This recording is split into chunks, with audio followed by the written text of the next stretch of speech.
All right, guys, I couldn't think of a fancy intro, so it's 2019. We're back on the grind, and I'm bringing you some science. Today, we're going to talk about fitness trends. Now, what I want to emphasize to you guys is a lot of you have made your resolutions. I know I did a video talking about how I hate resolutions, but you've made your resolutions, you've set out your goals for the year, and you're going to try and commit this time to making your fitness goals happen. And I want to caution you as you go on this journey about getting sucked in to a lot of these fads.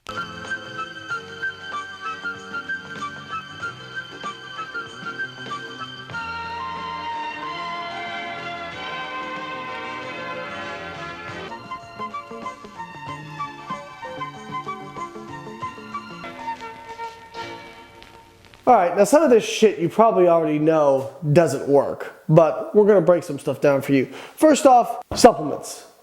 Are there effective supplements out there? Yes, there are some effective supplements. 99% of the stuff you see and are gonna get advertised to is crap. Not only is it crap, a lot of it's recycled. We're gonna talk about this a lot today. A lot of the fads that you see coming around are just recycled from 10 and 20 years ago. A couple years ago, deer antler extract was a big thing. First off, hopefully if you guys have had basic physiology, if any of you have had basic physiology, you know why deer antler extract is BS. So deer antler extract is claimed to have IGF-1 in it. And a few years ago when Ray Lewis was taking it, there was a big hubbub over this. How could he be taking IGF-1 that's legal? First off, IGF-1, the hormone, the anabolic hormone, is a protein. If you ingest that orally, it is going to go through the process of digestion to enter circulation. What happens to proteins during digestion?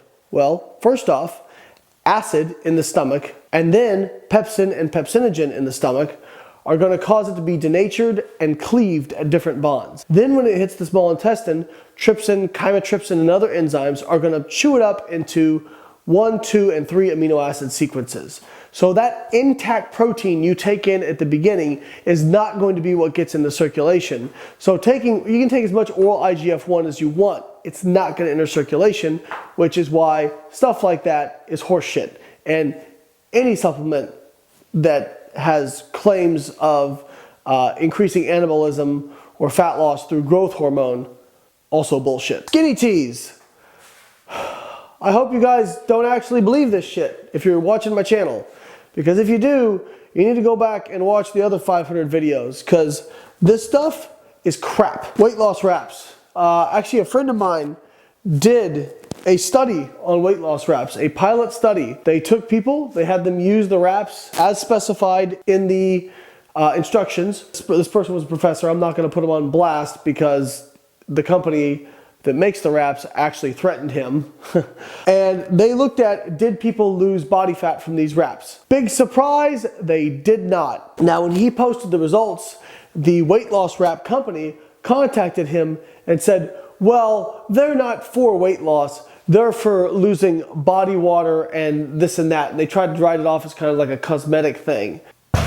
They say weight loss. People think weight loss, fat loss. Keto and fasting. This is one of the cases of things that get recycled. Keto was popular around the late 90s. It was the Atkins diet. And then it came back probably around 2008, 2009. And oh, look, 10 years later, hey, keto's back. Now, again, we've had a lot of talks about the benefits of keto, that there do seem to be some benefits. But in terms of weight loss, in terms of fat loss, it's not superior to calorie-equated diets. If keto is something that's sustainable for you and you like it and it doesn't feel restricting for you and you can stick to it for the rest of your life, then hey, go for it. Awesome. No problem. Fasting. Fasting has been around for a while, even as far back as the Bible. Fasting is not something new. What happens is it's very difficult to make a living in the fitness industry. It's extremely competitive. And so how can people then make a living when it's so competitive? They can make outrageous claims about different things and how it's going to be the end-all solution for you and your problems. And people don't even question it. They just buy into this stuff. People say things like, oh, fasting increases autophagy, which they don't even know what autophagy actually is. Autophagy seems to have some benefits. It's cellular breakdown of certain components. It's involved in the protein breakdown process. using lysosomes. People who are also wanting to increase autophagy and want to build muscle, you realize that protein breakdown is actually the process by which you lose muscle, right? So if you want to increase autophagy, but you also want to build muscle, if fasting, intermittent fasting, helps you to create a calorie deficit and your goal is fat loss, awesome. That's a tool in your toolbox. Fine, no problems. But it's not superior for fat loss compared to calorie-equated diets. And what we're also having here is we're having reactionary culture, I like to call it. A few years ago, or let's think of a couple decades ago, we got told how bad saturated fat is for us and how it's going to give us heart disease and cause us to be obese and all that kind of stuff. Well, come to find out that saturated fat isn't as bad as we thought it was. Now, I want to be clear, saturated fat, while maybe not as bad as we thought it was, does not offer any protective benefits for health. Polyunsaturated and monounsaturated fats do seem to offer a protective effect. So while saturated fat may not be the great evil we once thought it was, it's certainly not protective. What happens? Well, we get fatter, heart disease keeps going up. I think it actually has gone down recently though, but I'd have to check the statistics. Cancer goes up, and people get frustrated, and so now the pushback is, well, let's ban carbs. Carbs need to be taken out of the diet. This is just complete reactionary culture. Same thing with fasting. Back in the early 2000s, the big popular thing was eat 8 meals a day because it'll boost your metabolism.